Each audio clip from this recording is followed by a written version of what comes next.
It's crazy how we live in one of the richest countries in the world and most of us are still broke. The reason being is that we don't like change. As humans, we run from change because change requires us to get out of our comfort zone. We're used to our jobs, even though we don't like them, but we stay there because we don't have to change.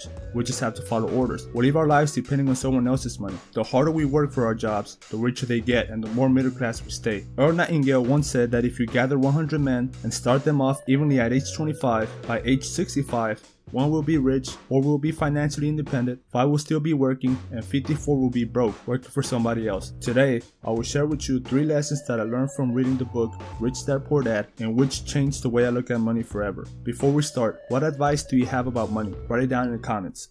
One of the reasons we will never have money to travel or leave an inheritance for our family is because we don't take the time to examine life's patterns. In this world, there are patterns that keep us from doing things we would like to do. For example, we see our friends and family wasting their time going to parties, getting drunk, getting high, and we follow their footsteps. These things does not help you learn something to help you fix your money problems. We don't take the time to learn and to find new ways to produce a better life. We get a check, we pay our dues, and with the little that we have, we spend it on things that does not help us grow our money. We have nice phones, nice clothes, nice car, nice watch, but then we complain about how we never have money. It's time for you to use your money wisely so that you can have money working for you instead of you working for money. Now, be careful not to make money your god. If you're chasing after the fantasy of being filthy rich, to buy fancy cars, big houses, have girls, then you have the wrong mindset. But if you want to have money to travel, pay off a debt, have time to spend with your loved ones, or help the needy, then this is a good reason to build up your money. Money is not good nor bad. It can either be a blessing or a curse. Money does not think, we do. So be careful not to fall in love with money. Fall in love with the Lord, because at the end of the day, everything is His. Like Haggai 2:8 says, the silver is mine and the gold is mine, declares the Lord Almighty. Before we start, I'm going to give you a quick summary of this book.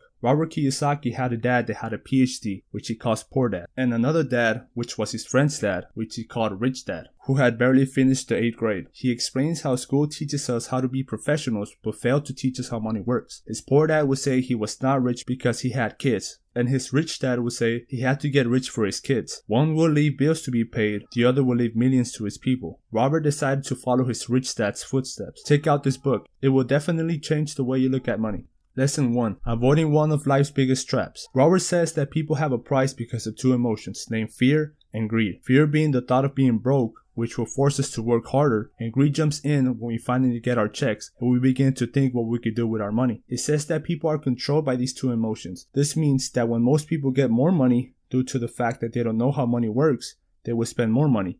This is why a raise will not fix your money problems. Using your money wisely will. When you are broke, instead of telling yourself, I need a job, you can say, will a job be the best solution to this fear in the long run? According to Robert, the main cause of poverty is fear and ignorance. When we work and we are offered more hours to get more money, our emotions will tell us to take it. That way, we have more money. But this is a big mistake. He says we should not let our emotions trap us. Whenever you stop seeking knowledge, ignorance kicks in. You will refuse to think about new ways to make money because it will require you to get out of your comfort zone. Lesson number 2. Know the difference between an asset and a liability. I usually see people making fun of other people's cars. They say things like, dude, look at my car. It's a 2017, it has new tires, new rims, sound system. Look at your car. Don't you have a job? You should have a nice car by now. These people think that they're doing something right by buying a new car. Now, don't get me wrong, there's nothing wrong with having a nice car. What's wrong is buying a nice car while not taking the time to learn how money works. In order to be rich, you have to know the difference between an asset and a liability. A liability takes money out of your pocket. These are things like a new car,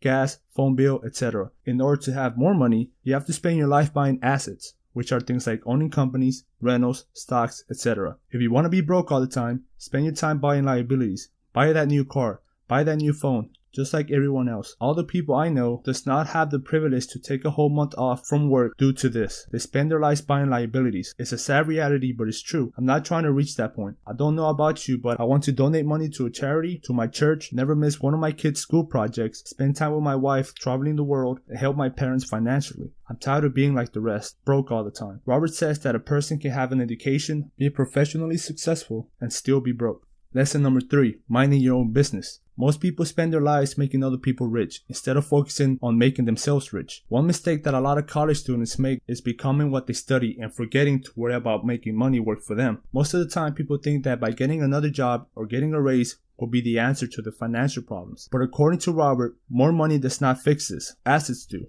People struggle financially due to the fact that they spend half their life working for someone else instead of minding their own business. Advice from Robert to build up your assets. Keep expenses low, reduce liabilities, and diligently build a base of assets. Using your money wisely can help you achieve many of your dreams that require a lot of money. For example, when buying a house, you should focus on acquiring assets that will produce the money to pay for the house. Let's say you have to pay $100 a month for your house. Own assets that will produce $800 a month to help you pay for the house. That way, you don't have to use the money that you work for to pay for the house. The money earned from your assets will take care of your expenses. In my experience, most people only know these two things when it comes to making money: work for somebody else or sell drugs. The reality is that they don't take the time to examine life's patterns and to see what works and what does not work. People are lazy and they'd rather not think and use their creativity to live a stress-free life. I know people say money will not give you happiness, and in a sense it's true, but when the bills are not paid, we are not happy. It all comes down to what kind of happiness you're chasing after. The love for money can and is an issue in today's society. People do crazy things to get money, but money is not the issue. The way we think and the way we see money is. Always keep your eyes on God and remember that everything on this earth belongs to Him. He knows our hearts, so He'll know if money is taking His spot. Not a good position to be in. Always stay humble and be careful what you're chasing after.